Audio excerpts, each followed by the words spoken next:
Des routes cabossées, poussiéreuses, des ordures un peu partout et une population de près de 300 000 habitants en constante augmentation.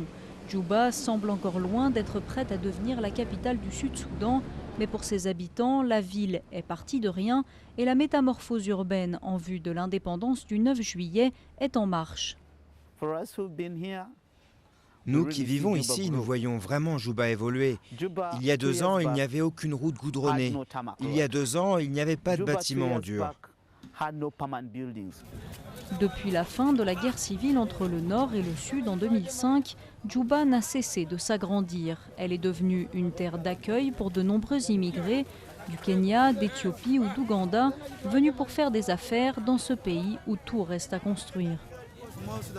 La plupart des Soudanais n'ont pas reçu d'éducation. Nous avons besoin des étrangers pour qu'ils nous transmettent leur savoir-faire. Mais le chemin à parcourir est encore long. Djouba ne possède presque aucune infrastructure de base, peu d'écoles, de réseaux d'électricité, d'eau ou d'égouts. La ville n'en est encore qu'à ses débuts et les conditions de vie des habitants restent précaires. Djouba ressemble à une ville africaine, mais ce n'est pas encore complètement une ville, parce qu'il n'y a toujours pas d'eau courante dans les bâtiments, ni d'électricité. À quelques jours de l'indépendance, la ville s'active. À côté des bâtiments en construction, on goudronne les routes à la hâte, on rassemble les ordures et on expulse les vendeurs de rue. Elle n'existe que depuis 6 ans, mais la plus jeune des capitales mondiales tient à être prête pour le jour J.